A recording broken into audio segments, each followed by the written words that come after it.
Isn't it just hilariously strange how sometimes the most painful things to watch end up being the hardest to ever stop watching? Welcome to the Nexus channel. Today we'll cover the most cringeworthy moments that sports have ever produced, with a slight bias towards more recent work. Certainly for all the times that athletes inspire us, or motivate us, or encourage us, athletes seem to have an equally magical ability to make us cringe. Sometimes they compel us to cringe so much that the moments become historical. This video then is the history book. So at least for the next around 10 minutes, do your best to try not to look away. This won't be a problem with our channel. Let's get started with the biggest cringe moments in sports. There's a stringent line between provocative journalism and being a bad human being. Keep on going past this line, enter the fifth exit, turn at the light, continue for a few miles down the road. You'll arrive at the space owned by Kristen Cooper in her post-race interview with Bode Miller at the Sochi Olympics. Cooper repeatedly pokes and prods at Miller, forcing him to answer an unending series of questions regarding his brother, who passed away a year before the Olympics. Her barrage of provoking, personal questions drives Bode to tears, and he truly breaks down on camera. And the cameras didn't even give him respect either. Instead, they continue to show Miller as he cries, refusing to provide Miller with the privacy he needs for the purpose of the news that none of us needed to see. Oh, Freddie, bragging before touching down for a try is universally inhibited by approximately all coach and teammates in the world of rugby. However, some players still can't control it. Most get away with it for some reason. However, many also guaranteed lifelong YouTube infamy when their bad choices are punished in the cruelest of fashions. We've gone for Bath's Freddie Burns because the game's circumstances made it the most significant mistake. Burns thought he had scored the game-winning try in the Champions Cup game, blew a kiss to the masses, and let Maxime Medard into knocking the ball out of his hand before he touched down. Chris Birdman Andersen doesn't accurately have a reputation in the league of being a package of charisma and joy. But can any reporter really be fit for that performance? Andersen's terrifying after-game interview is just that, startling. It honestly seems at any moment he might become irritated, reach out of the screen, and destroy you in one swing. Every awkward one-sentence response, every glare at the camera, every nervous laugh by the news reporter trying desperately to make daylight of the situation. Variations between the kinds of man and bird, this indeed must be trapped in no man's land someplace in between. I mean, I can't jump forever. But I am, I'm working on that corner shot and the top shot. Somebody in charge probably believed he was a genius when he suggested that ESPN bring famous rapper Eminem into the booth. Not at the studio, but at halftime of a Notre Dame-Michigan football game. And that was totally genius. Eminem appears violently uncomfortable and out of place throughout the interview, struggling to look straight at the reporters and telling them at one point that there's nothing to be excited about with his upcoming album. Eminem is the king of his own domain. However, in the part of a sports interview, every word causes viewers to cringe with pain. Or not. That looked more like another Eminem's hard to get the joke.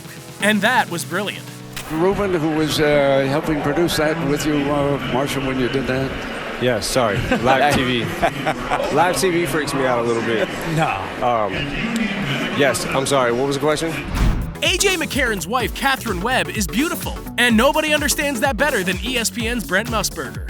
Webb was visiting during an Alabama game, and cameras caught wind of the young woman sitting in the one end zone.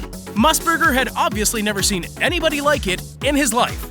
The too old to talk like that reporter went on to shout, "You quarterbacks, you get all the good-looking women! What a beautiful woman! Wow!" Maybe it was the wow that set him over the top, or perhaps it was the twinge of jealousy in his voice when he announced that young quarterbacks literally got all the good-looking women. Either way, Musburger showed us that he's most useful as a broadcaster when blindfolded and observed carefully throughout the game. Wow, I'm telling you, quarterbacks, you get all the good-looking women. What a beautiful woman. Wow. Richard Sherman caught the entire world's attention when he unleashed an impassioned post-game rant, stating that he is the best after the Seahawks' NFC Championship victory over the 49ers. Sherman's rant was clearly not asked for and immediately became one of the most talked about sports stories of that year. Is Sherman crazy? Out of control? Disrespectful? And why is he yelling so much? Perhaps the most painful part of the whole scene came not from Sherman, but reporter Aaron Andrews, who definitely had no clue how to continue the interview. And before, Joe, back over to you. I'm just gonna cover up this slide here unless you want me, Joe, back over to you. The final play, take me through it. Well, I'm the best corner in the game. When you try me with a sorry receiver like Crabtree, that's the result you're gonna get. Don't you ever talk about me. Who was talking about you? Crabtree, don't you open your mouth about the best. After being taken as the #1 overall draft pick by the Cleveland Cavaliers back in 2014, Andrew Wiggins has been the subject of lots of media hype. But not because of his breathtaking talent or superstar potential, no. Wiggins' name has been in the news due to his part in a deal reportedly bringing Kevin Love to Cleveland. This is undoubtedly an awkward moment for the young kid. Everyone on the planet understood Wiggins as being traded. Wiggins knows, ESPN knows, the teams included know, fans know, and nobody's allowed to say anything for some reason. This all ended up as one of the most strange interviews ever conducted when ESPN featured Wiggins in a Cavs outfit. He even proceeded to ask him a series of questions that had no answer choices but uncomfortable ones. They asked where he'd rather continue his career, they asked if he'd talked to unauthorized general manager LeBron yet, and of course, they questioned if he thought Cleveland needed him. Wiggins' reply in the Vine above is the answer that any 19-year-old kid turned #1 pick might have. I hope so.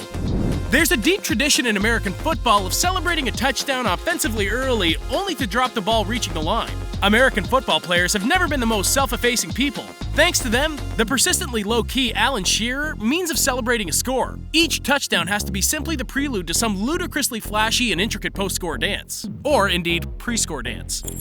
Look, not everybody can be Peyton Manning, who manages to be the greatest quarterback of all time and might be even better at making commercials than playing football. There's been a long story of truly, profoundly painful commercials starring famous athletes, but you'd be surprised to find any that come close to the chilling awkwardness of Dustin Pedroia's performance on behalf of Sullivan Tires. Can we even call it a performance? Pedroia seems to be standing in front of a green screen. Puzzling itself, his ballparks are not incredibly challenging to come by. Dustin then stands and fidgets, giving the line, "I don't believe it, it's Jim Rice," with the sound of a man who did, in fact, know that Jim Rice was coming and didn't really care. This commercial makes us so uncomfortable that not only will we not be purchasing Sullivan Tires anytime soon, but we're seriously considering no longer using tires in general as a silent protest. Young man, let me help you. The answer is 14. I don't believe it. It's Jim Rice.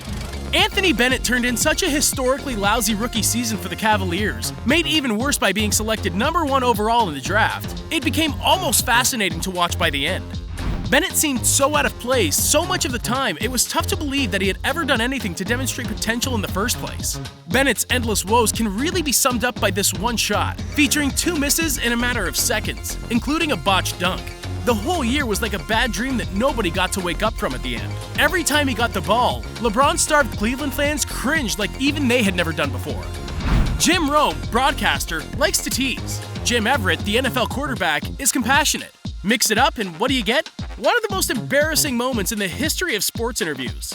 Basically, Rome wasn't a fan of Everett's hardiness and repeatedly named him to his face Chris Evert, with a female tennis player's name. Just watch what happened next. It'll presumably make you cringe. It might make you laugh. And strangely, there's a good chance it'll make you just sort of wish Rome was still ESPN's go-to interview man. I think that you probably won't say it again. I bet I do. Okay. Chris?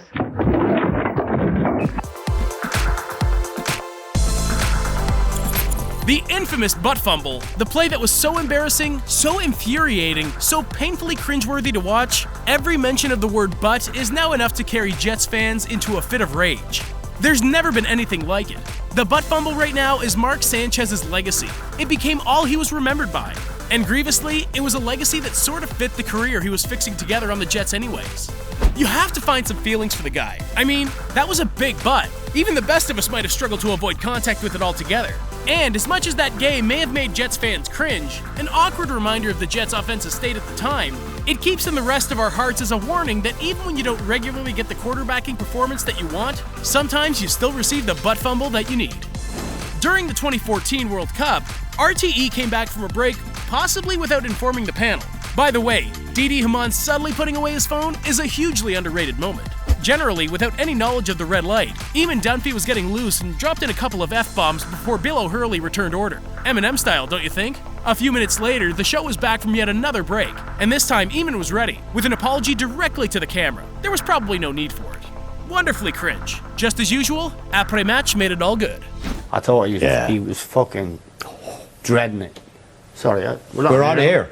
Things didn't go too great when Channel 4 got the license to the World Athletics Championship in Daegu in 2011, or their host, Ortis Daly.